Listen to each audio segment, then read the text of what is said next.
Well, the Fox News and Uncommon Sense Department thinks California is no longer just a sanctuary state for illegal immigrants. It's pretty clear California is now really a sugar daddy state, paying for rent, food, health care, college, possibly legal fees, even for those who commit violent crimes, and of course, cell phones. And now the Golden State is pushing to give those in the country illegally home loans, a 20% down payment up to $150,000 with zero interest, zero payments until the home is sold. The state is even lowering the financial requirements so that illegal immigrants who can't afford a home can now afford a home. Didn't America try this gig before? Where those who could not qualify for loans were still given loans, right? Common sense is getting Great Recession vibes here. But if you're in the country illegally and can't afford to make the payments, who does the mortgage company go after? And why do illegal immigrants qualify for loans not given to legal residents like the poor, the homeless, veterans, and of course, taxpayers? You know, the people who fund illegal immigrants getting the funds. Common sense knows young people in California from good colleges with good jobs and still no good to buy a home because it is unaffordable unless you obtain a little sanctuary and a lot of sugar. So many of our young people, young couples, are just giving up on the American dream because it's so hard for them to own a home. And now you got California trying to get homes for illegal immigrants. Are you kidding me? It's absurd. And, you know, anytime when we're thinking about rights for criminals and people who are doing things illegally over the rights of our own people, we have a major problem. And I hope the American people recognize that. Dr. Ben Carson showing a little bit of common sense there as well. Now let's bring in California restaurateur, Chef Andrew Gruel. Chef, it's great to see you as always. I mean, you know, you look at this and Dr. Ben Carson is right. My kids are not going to be able to afford a home here, at least for many years in California. Friends of ours, their kids are living in Texas. They're living in Tennessee, primarily because not they don't want to live with their family. They can't afford a home in California.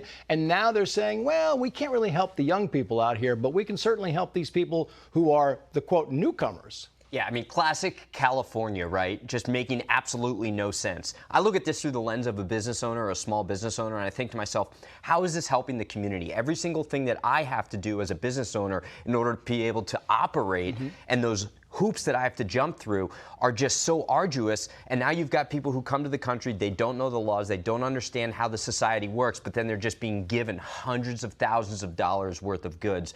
And for what? Yeah, it's crazy. This one is kind of right in. You can empathize with this. It's right up your alley because some Oakland restaurant owners are so fed up with crime, they are now making a stand. Listen to them. Enough is enough. We're frustrated. So we're not going to pay taxes to the city until they give us what we want. I feel like we need to start somewhere. I mean, it's ridiculous. It seems like it's getting worse.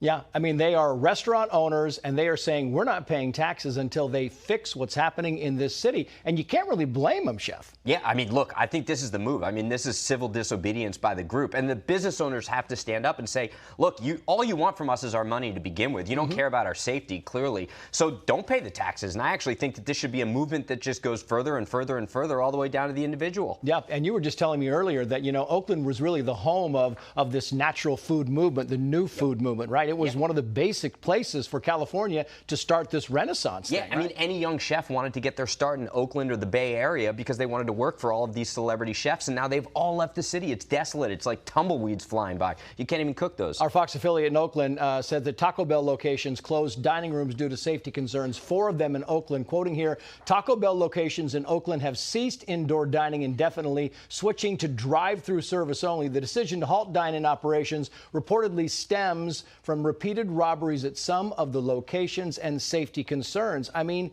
the job is dangerous. They can't find these kids to work them. I don't blame them. I mean, Oakland is becoming really a slow ghost town role. Yeah, I mean, when we've shut down the dining rooms in Taco Bell's, we've hit rock bottom. I thought the most dangerous thing about Taco Bell was the chalupa and what it did to my digestive system. Right. But the thing is that now, look, and you know what's going to happen next? They're going to start robbing the drive-thrus.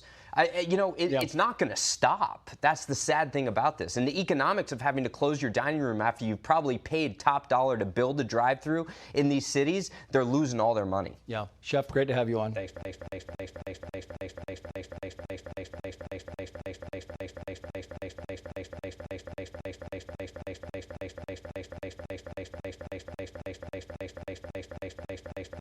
Thanks.